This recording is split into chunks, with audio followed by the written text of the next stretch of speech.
And hello, all my fellow nerds out there. This is Oracle Nerd Richie, and so welcome back to our Wonderland Remastered. First of all, and second of all, I was trying to record an episode today, and OBS was not capturing my mic. My bad. Yeah, that was kind of awkward. Not gonna lie. But now I have to go through all this all over again. I noticed it a little ways into the recording, thankfully, so I didn't go too far. We float across the water all night. We try to stay awake at first, patch ourselves up, remain vigilant, but the weary tendrils of sleep are quick to descend. I curl up with my head in the pile of rigging, hugging my arms to my chest and hoping all things holy that when I wake up, I'll be back in my bed. And all of this would have been nothing but a horrible nightmare, but it's not. And when I creak my bleary eyes open again to take in the sun on the horizon, all I see is a wide swath of blue as far as the eye can see. We take turns rowing with the spare boards, laying at the bottom of the boat. I'm unsure if it does anything, but it it at least feels more productive than sitting there twiddling our thumbs. My voice is still hoarse, my throat raw. Genzo tells me that my neck looks fine, but his look of concern betrays him. I must look awful, especially with all the scratches I can feel stinging my cheeks and forehead. I can't imagine Genzo feels much better. I catch him rubbing his shoulders when he doesn't see me looking. We don't speak about what happened. That would make it too real. Instead, we sit mostly in silence, rowing, resting, watching the sun rise overhead to begin the slow descent back down. The sky has just started to turn a soft shade of pink when Genzo makes a noise. He points in the direction we're floating. Spires on the horizon. Land. I smile in spite of myself. Thank fucking God.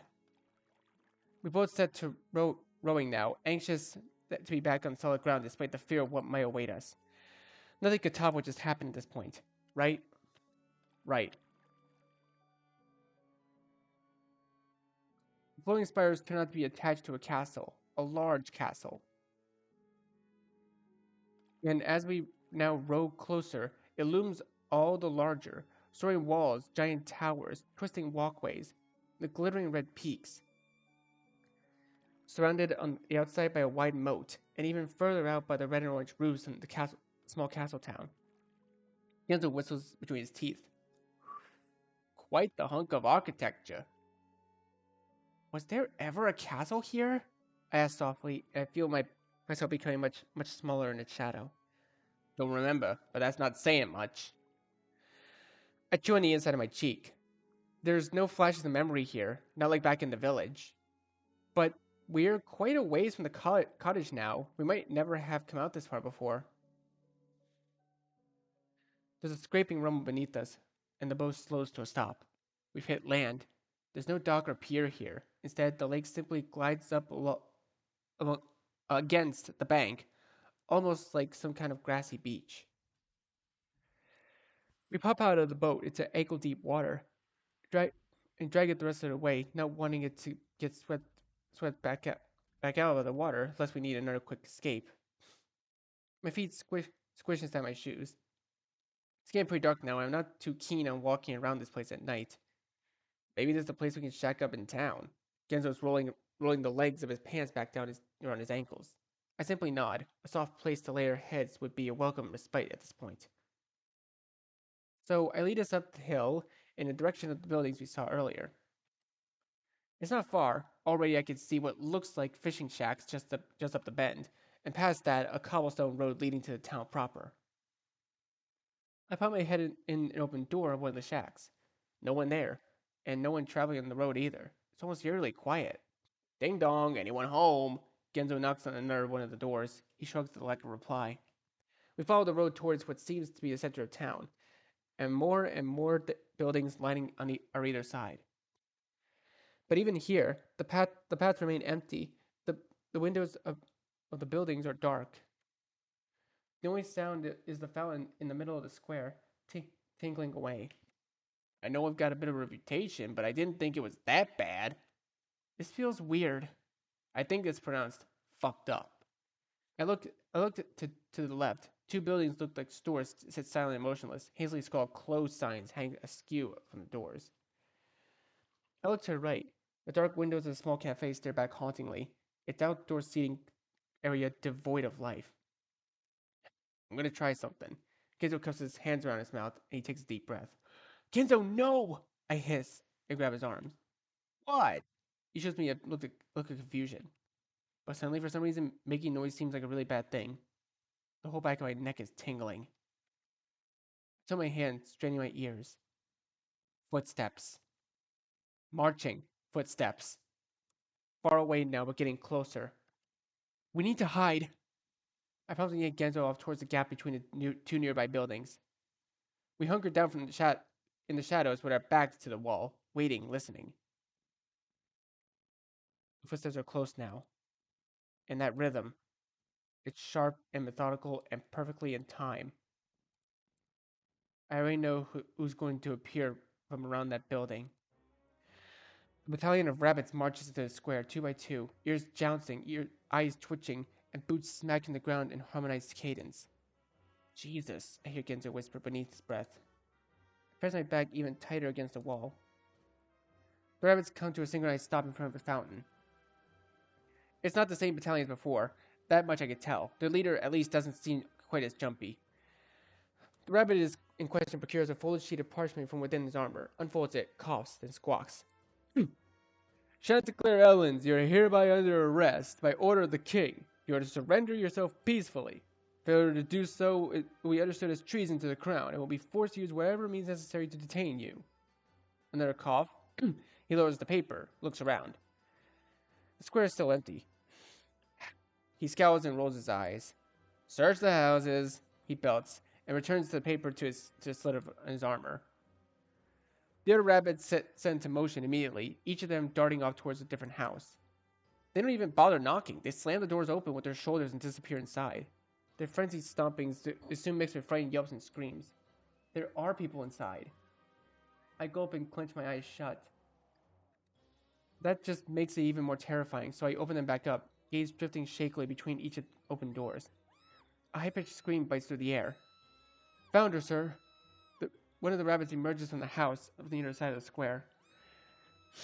His hand clenched in the long blonde hair of a woman in a brown dress, and he's dragging her out in sharp yanks that punctuate her screams. Excellent work, sentry. The lead rabbit marches over in 2 crisp steps. He slides the paper back out, unfolds it, and coughs. Chanticleer Ellens, you are hereby under arrest in the order of the king. You're just She screams even louder, on and on. Even from far away as we are, the sound jabs my eardrums like a knife. The lead rabbit stops and sighs. Just take her in. He jabs his thumb in the direction of the castle. Sentry salutes, then drags her kicking and squirming body across the cobblestone. Doors slam around us as the rest of the sentries abandon their searches and return to formation. They're heading back. I feel my chest begin to loosen. Over here, sir! It takes me a second to realize the shadow is coming from right behind us. I turn to see one of the sentries bunts Genzo with the butt of his spear. Genzo yelps, rams into me, and we both go sprawling onto the street. 2 suspicious individuals hiding over here. I attempt to push myself up to my knees, only for the sentry's boots to come down and hard on my back. Well, well, well, what do we have here? The lead rabbit muses. I hear him march towards us, crisp and methodical. Up, he gestures. Before I can wonder what he means, the sentry grabs both of us by the back of our collars and heaves us off the ground. The fabric of my shirt digs into my throat, my arms flung to either side like a chicken about to take flight. I try to kick, to fight, I really do. But my feet don't even touch the ground, and all I manage to do is further cut off the circulation that is already in my already tender neck as I swing. The lead rabbit grabs me by the chin and wedges my head upwards, fingers biting into my jaw and cheeks. Interesting. He twists my head to the right, to the left. Then lets my head drop unexpectedly as he grabbed it. He moves on to Genzo. Genzo just grins. If you wanted to play rough, all you had to do was ask. I always did have a thing for bondage play. This rewards Genzo with a backhanded slap to the face, and he yelps. Shut up. But something must catch the rabbit's eye because his ears go straight as lightning rods. He grabs Genzo again and jerks his head the other way. This one. This is the one His Majesty is looking for. Travis smiles, laughs, and grins, reaching towards his ears. Sir, sir? The sentry holding us asks. Then with a squawk that makes my ears ring. Bring him in, both of them. The lead rabbit lets Genzo's head fall and clasps his hands together, clearly tickled pink. We'll be eating tonight, gentlemen. Sir, the sentry tries to salute, but then realizes that he can't as his arms are full of, well, us. So he just simply straightens instead, clinking his heels together. Back in formation, the Billy Rabbit screeches again, and the sentries are quick to get back in line. Our sentry follows. Just when I'm wondering if we're going to be carried like this the whole way, the world turns upside down as I toss over like a sack of potatoes over the sentry's shoulder. Ow! My forehead smacks the backside of his armor with an audible clang. Once my head stops spinning, I glance over to see Genzo draped over the shoulder of another sentry. It's all I can do to throw him a look of helplessness as the marching begins anew beneath us, taking us towards the castle and whatever or whoever awaits us there.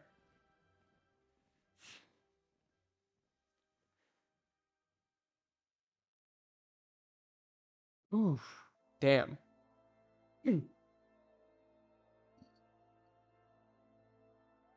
Shiny marble floor in the grand hall welcomes me into the castle with a crack to my jaw. Ow. I simply lie there for a moment as the tendrils of pain shoot up through my shoulder and face, then slowly push myself up on my hands. I swear I can still hear the reverberating slap on my body hitting the floor, echoing off the walls. In front of us is a grand staircase, and when my gaze follows it upwards, I'm met with the highest ceiling I've ever seen. Up, up, up it goes, and decorated with multiple crystalline chandeliers at its peak. Stained glass windows of brilliant kaleidoscopic design line the walls on the way back down, followed by lower levels of dark-colored tapestries, at least 3 times my height. I suddenly feel very small. Attention! A screech from behind me. The sentry circling us pull a crisp salute. Genzo groans and rolls over. He pushes himself up to his seat. After having experienced it, I can now say that getting thrown over your shoulder like a continental soldier is not a romantic fantasy I'd always envisaged. He's quite quiet for a moment. Then, oh, is that him? From the far hallway, a small figure emerges, clapping his hands together slowly. Glad to see that mouth of yours hasn't changed despite your newly regained visual acuity. Oh, it is him, the rat bastard. It's Orlum. Fucking Orlum. Sporting a gaudy as fuck crown, a red velvet cape with white and black fur, and escorted either side by a pair of over-embellished rabbit attendants. My jaw drops nearly to the floor. Genzo has to bring his hand to his mouth to stifle his laughter. He nearly chokes. What the fuck, Orlum? You look like a love child of Prince John and Madame Medusa. Orlum's face goes red. He clenches his fists. His jaw tightens. Softens. A forced smile. Must be so tired having walked all this way. I push myself into my feet with a little wobble. I'm not sure which one to pick here. The look's not so bad, I guess. The look's not so bad, I mused as I try to find my balance. Pretty regal, actually. Orlum's eye twitches. Thank you, Iggy. His smile trembles just for a second. I should have known you of all people would be able to appreciate my work.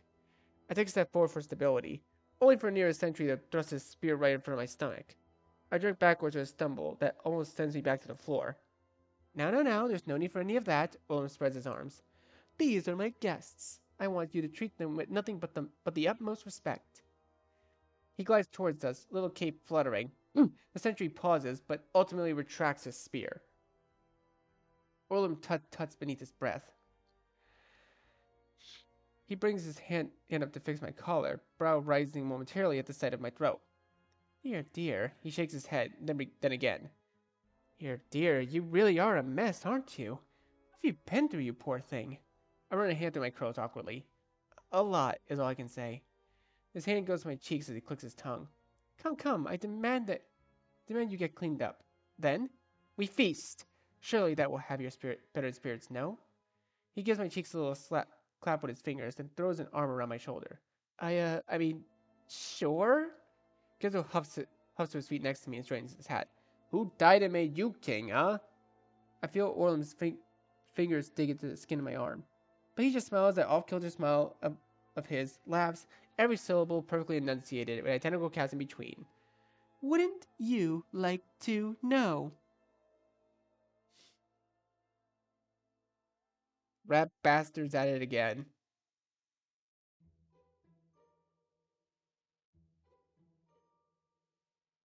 Orlem sends us off to the bats, each with her own rabbit attendant. Our own incredibly doting rabbit attendant. It's weird enough when my attendant helps me undress, but it gets exponentially weirder the moment he guides me into the tub and begins scrubbing me down. You know I can wash myself, I say as I blow a cluster of bubbles off my nose. The rabbit has my wrist in the air and is currently scrubbing the underside of my arm. His Majesty wants to assure you're spotless. It is the only response I get. Once the cleansing is finished, I feel as though I've lost about 3 layers of skin. I'm toweled off and dressed in a thick white robe. At least the robe goes well with his hair. Then it's to the large vanity, where my curls are blown dry and where I'm given a choice view of the state of my face for the first time. I grimace in the mirror, purple and brown bruises form a circle around my throat, coming to a head just beneath my ears, and my cheeks are lined with rough red scratches. Even my eyes look bad, dark and red and sporting twin black circles that stretch towards my nose.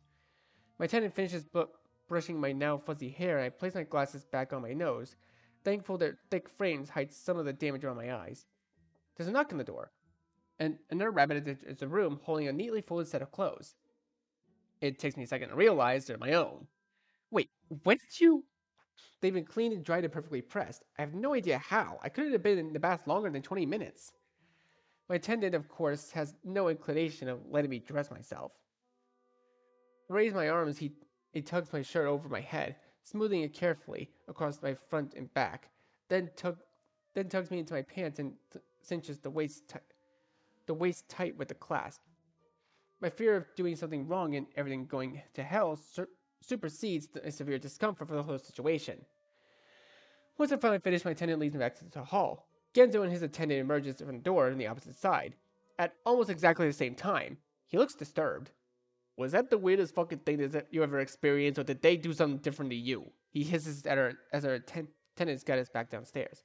You mean with the baiting and everything? Yes! He shoots his attendant a very wary look. My guy definitely spent too long on my dick. I feel my face flush. I didn't really pay attention. Truth be told, I spent most of the time in the bath with my eyes closed and thinking of England. Yeah, because that's exactly what I think of when I shower. At the bottom of the steps, we turn right, and the rabbits take us down the grand corridor, lined on either side with Titanic-sized flags.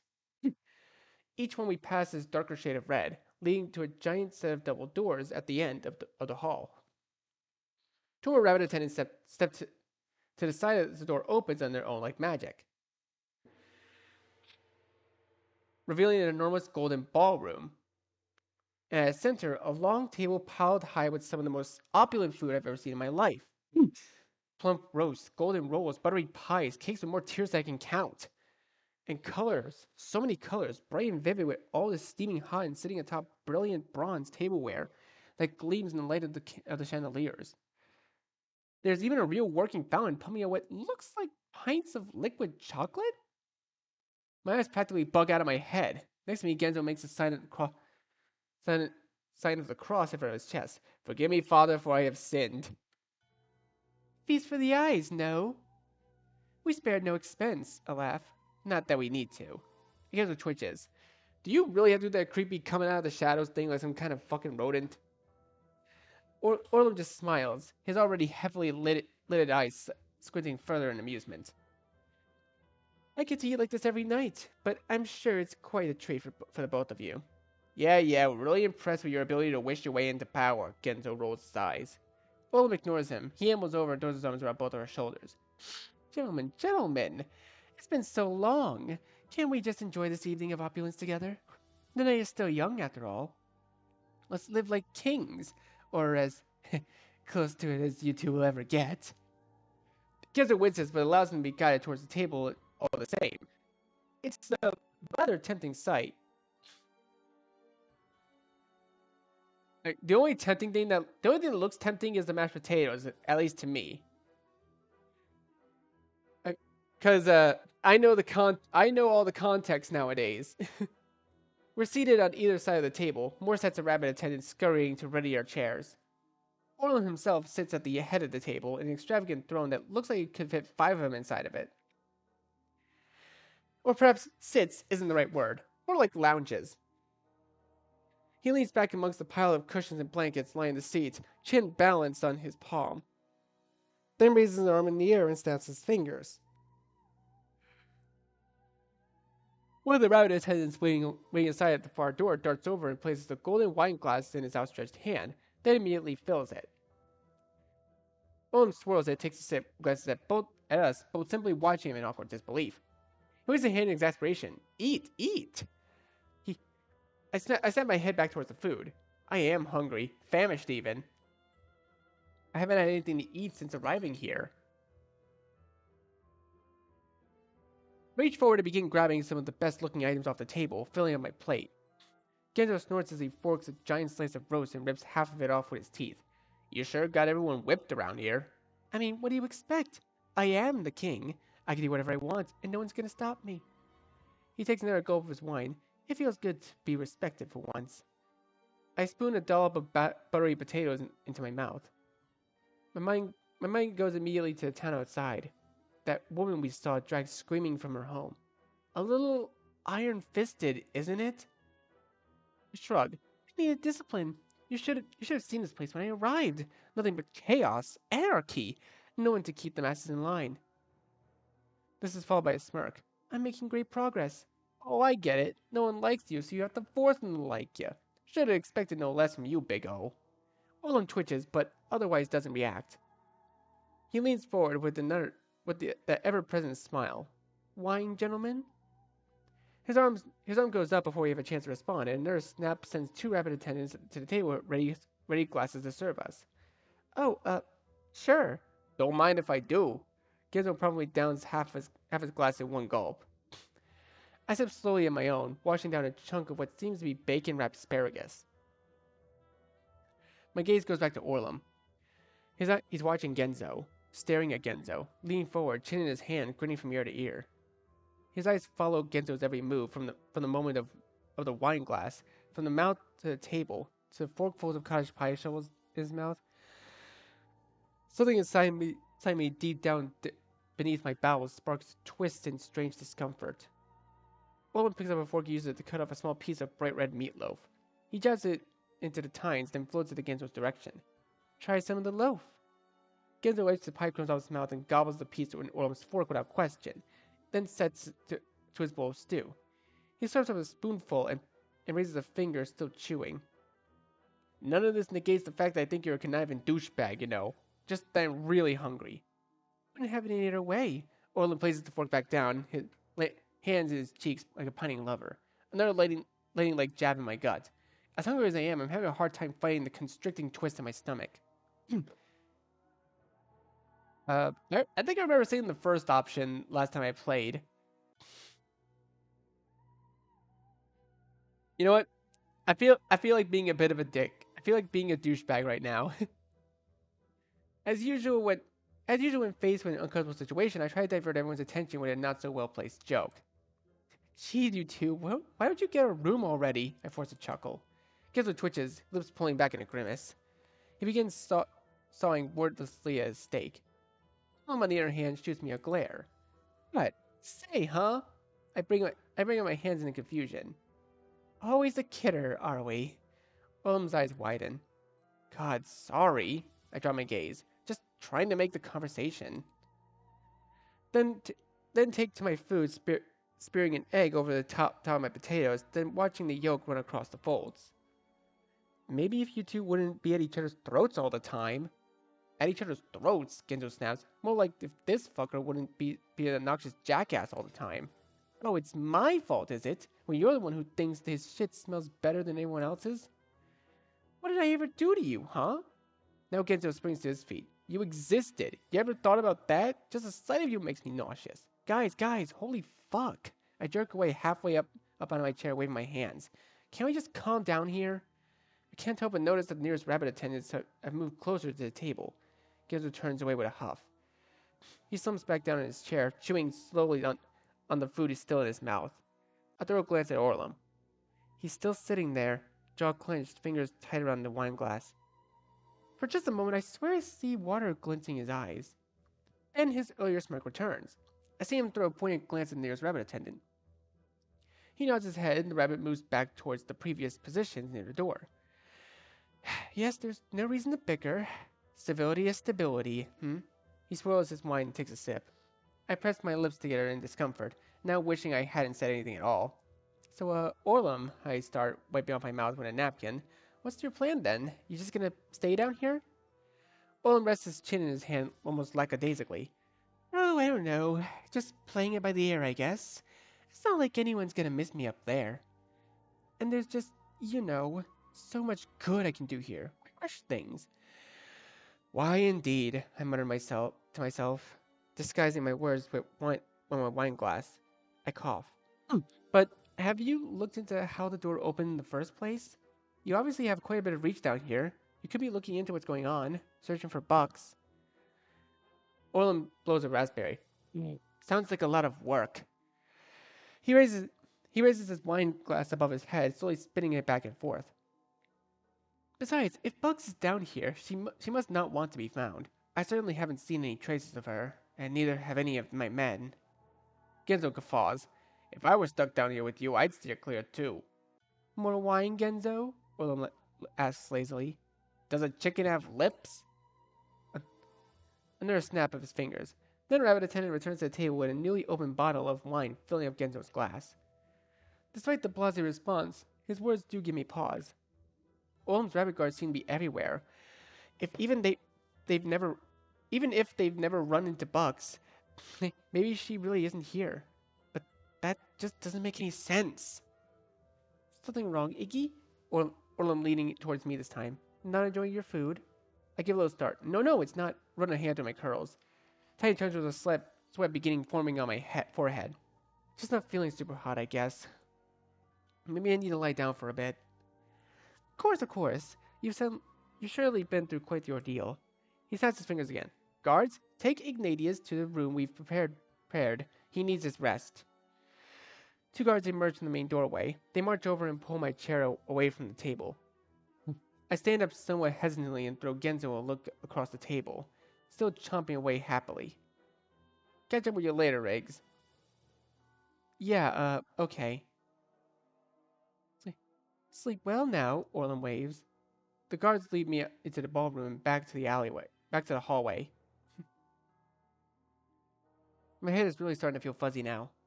Sweat dribbles down the back of my neck, and still a cold chill sends goosebumps up and down my arms. The guards take me up multiple flights of stairs. My legs feel more jellified with each landing we reach. Finally, we turn down the hallway lined with ornately carved doors. They open the second door on the left and beckon me inside. It's delightfully dim inside. Nothing but fluttering candelabra on the bedside table to light the room. And quiet too. Somehow, it cools the intense beating starting up in the back of my head. I head straight for the bed. It's enormous and piled high with soft white pillows, and when I shirk off my pants, and slip under the sheets, it's heavenly on my skin. Tired, so tired. My eyes close on their own. Hot, dizzy, tired. There's a thrum in the base of my skull. I think of Genzo chomping away at the table. Of Orlum and that eerily cloying smile. Had Orlum always been like that? I can't seem to remember. Mousy for sure, but never downright creepy. I can see him. I can see all of them. Oh. They're sitting at the table at the cafeteria, scarfing down their trays of hamburgers and peas and carrots. Orlum's next to Genzo, slurping quietly at the milk carton. He smiles when Genzo talks. Laughs harder than everyone when Genzo makes a joke. I'm still waiting in line for my food. I grab it, then head towards the table with my friends. Hey, Iggs is here! Genzo glances up at my arrival. Make room, make room! He elbows Orlum hard, and Orlum goes tumbling off the bench, milk splashing up and onto his shirt and face. Sit your ass down here, Iggs. I stand there for a moment, looking at the vacated seat, looking at Orlum on the floor. Oh. Orlum returns the gaze helplessly. I sit down and push Orlum's tray out of the way. I don't say anything. Genzo wraps his arms around my shoulder with a laugh and launches straight back into the story he's been telling. On the floor, Olin pushes himself up on his bony little knees to reach his tray, face dark. He spends the rest of lunch in silence. Dude, honestly, this kind of makes me feel bad for Orlum. My stomach gurgles. Maybe we were too hard on him all these years. I'm not even sure why he kept hanging out with us. To be honest, no other friends. No other friends, I suppose. None of us had any other friends. I let out a sigh. My face feels so hot. I hope I haven't come down with something. I wonder for a moment if Genzo is still eating, then drift off to a restless sleep.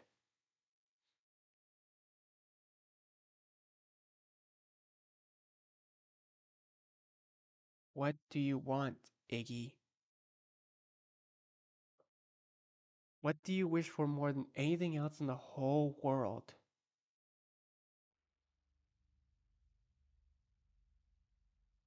I'm not sure what it is that wakes me up. My sleep hadn't been all that deep, and I can vaguely remember tossing and turning a few times, but even then my head had remained foggy and my breath slow. Now, however, my mind feels sharp as a tack. I can feel my heart beating in a quickened pace against my ribs. I open my eyes. The room is dark. Candles must have gone out at some point. But it's quiet, motionless. Nothing and no one there could have woken me up. I stare up at the ceiling. My forehead and cheeks are sweaty, and my legs feel restless. The strange feeling in my gut from dinner is back. Not quite as pronounced, but still there, lying low, every so often sending twinges of anxious nausea up into my stomach. I roll over, pause a moment, then slide my feet off the side of the bed and sit up. I reach for my glasses and will my heart to calm. This isn't working. I'm probably just anxious. Who wouldn't be after everything that's happened? Maybe a short walk will help. Get some air, cool off a bit. I trudge the chair. I trudge over towards the chair where I left my pants in a crumpled pile and slouch down to put them on. I grimace and turn on my nose. My mouth tastes awful. Maybe I can find the kitchen and get some water while I'm at it. I yawn and head for the door. The light in the hallway blinds me for a moment as I step outside. It's equally as quiet out here as it was in the room, and once I'm able to look around, I find myself alone. No guards, no attendants. Just one long, empty hallway, with door after door after door. I wonder where Genzo is. Did they put him in the room next to mine? Another yawn. I start forward down the hallway. I'm pretty sure I can remember my way back downstairs, and by then I'm sure there will be someone I can ask for directions or even get the water for me. They then certainly seem willing to help. The hall opens up, widening as it curls around to connect to the stairs. I trace my hand along the railing as I start down, taking it slow and easy, keeping an eye out for one of the rabbits. One flight, two. I make it to the bottom with no sign of life. Up ahead and through the archway, I see a wide expanse of the grand hall. I entertain the thought of calling out for someone, but ultimately decide against it. Somehow, I don't want to hear what my voice would sound like in the midst of all this emptiness. I start for the hall, only to freeze. Footsteps. More than one. In fact, a whole lot of footsteps. And they're in the opposite direction, away from the hall and down a windowless corridor to my left. I blink in silence, chewing the bottom of my lip, and walk quietly, ever so quietly, down the corridor. There's a fork up ahead. When I peek around the corner, I see a tail end of a battalion of rabbits at the end of the long hall. They're moving away from me. In a few moments here, More, they disappear, entirely down another corridor to the left. Interesting. I've forgotten about the water entirely by this point.